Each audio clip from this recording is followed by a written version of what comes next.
In this video, we are going to learn the particularities of conversion rate optimization and how this can help your SEO strategy thrive. Once upon a time, SEO strategy was a lot about keywords, link building, doing this and that. But nowadays, thanks to Google's new AI algorithm, SEO is a lot about engagement, bounce rate, and search queries. I'm Valentin Radu, CEO of Omniconvert, the growth marketing platform for e-commerce websites. And today I'm going to show you how to mix CRO with SEO in order to get your business to the next level. Keep watching! What is conversion rate optimization? First of all, let's set things clear. Conversion rate optimization has a lot to do with changing the behavior of your visitors, not changing the website. So if you can do anything on your website that changes and affects the behavior of your visitors, that means you are doing conversion rate optimization. In order to fully understand conversion rate optimization, first we need to understand which are the triggers that makes a visitor convert. So mainly the conversion rate optimization on your website starts with the ad campaigns, starts before the actual visit on your website. So that means if your ad campaigns or if your email marketing campaigns are stating some benefits, some unique selling proposition, that means you are starting already to convert, to change the conversion rate on your website. So that means the consistency between the ad and any kind of psychological trigger that you have must be there between the landing page and the advertisement. So customer journey starts from the very beginning. One important tactic to fully understand the conversion rate optimization is the Persuasion Slide. This is made by Roger Dooley from neurosciencemarketing.com. So what he's stating is that the first thing that you need to consider is the nudge. That means on the persuasion slide, let's say you have the user in the center, and how you are getting the attention and how you are starting to persuade the visitor is crucial for actually grabbing visitors on your website.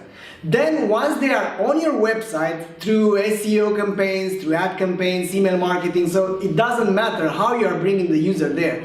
But what is important is what is the nudge, how you've got the attention of that user. Then once it is on your website, we have the gravity. What is gravity? Let's say your visitor is on your website because of your promise, of your nudge.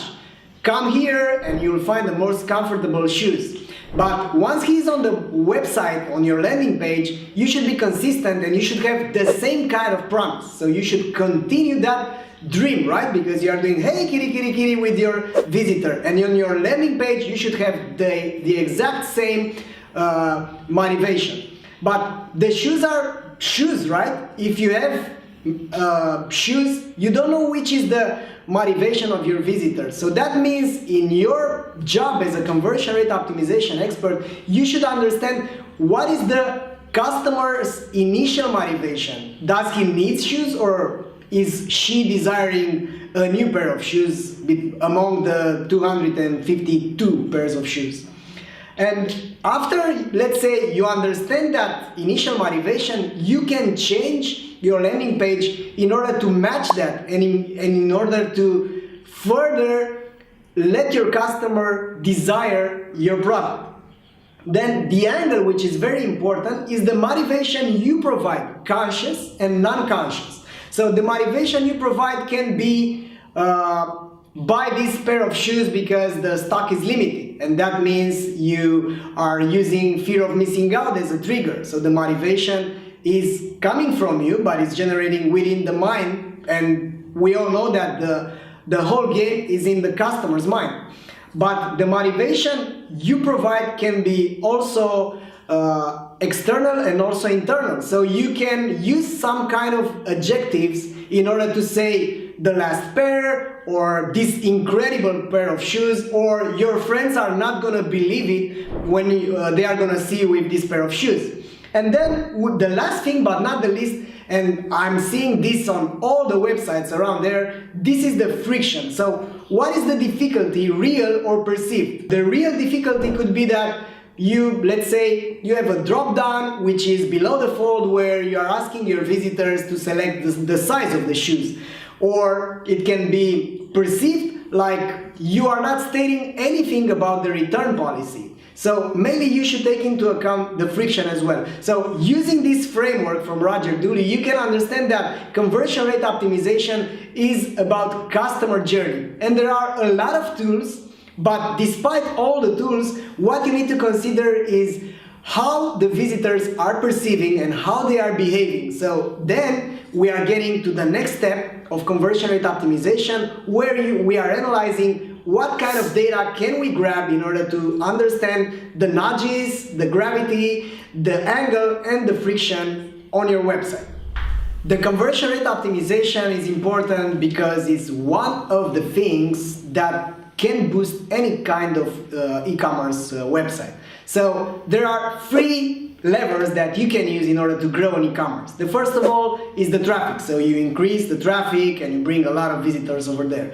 Then the second one is the average order value. So if customers are buying more expensive goods, that means you are getting more profit out of it. And the third is the conversion rate, right? Because if more of your visitors are actually paying and ordering from your website, that means your e-commerce will grow. That's why conversion rate optimization is crucial in your growth marketing strategy. Web optimization can be made by using qualitative data and quantitative data. So the first step in order to treat any kind of illness is to actually understand what's there. Why is the patient suffering? So that means on your website, the first thing that you should do is to go there and simply ask your visitors, real users, why they are not converting, what's the purpose of their visit, which are the reasons that would make them buy from your website, and so on and so forth. And then you can do heat maps, session recording, a lot of data that you can use. And also you should go to the quantitative side of data, like looking in Google Analytics, seeing how many page views before a conversion, what is the page value, how the funnel looks, where is the drop-off, stuff like that. So after you do all these things, you can consider changing your website. So that means you will generate hypotheses that you can transform into A/B testing experiments, and then you can see how your hypotheses are working. And that's the process of conversion rate optimization. So it's not like a checkbox that you are checking, you are ticking at some point. You should go over and over again. Like, look at me, I'm not going to the gym that often, right?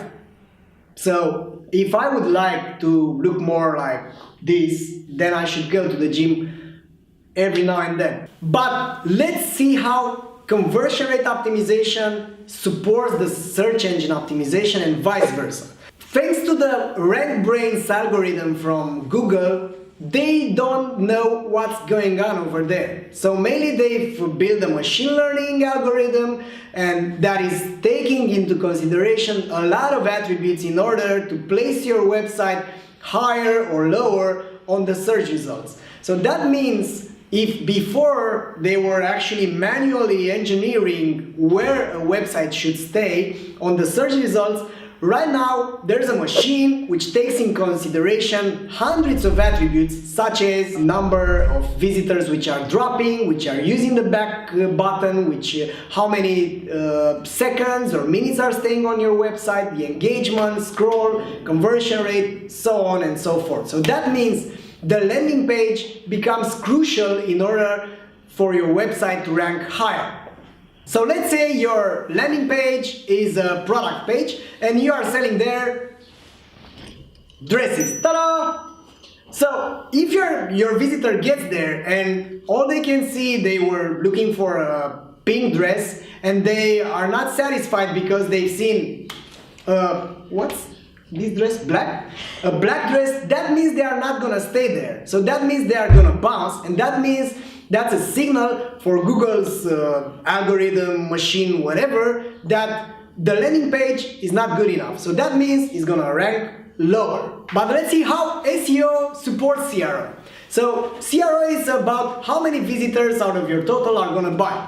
But if your traffic is not qualified, and if you are keep on advertising and you keep on fighting and inserting coins on the Google's machine, and you are not getting nothing out of it, then that means you should make efforts to bring qualified traffic. The SEO traffic is very good because that means that has the purchase intention. So the choices that they will make on your website are very limited. So if I would be a woman and I would be searching for a pink dress, that means the chances, if you would be higher on that results page, the chances for me to buy or to stick more on your website would be higher.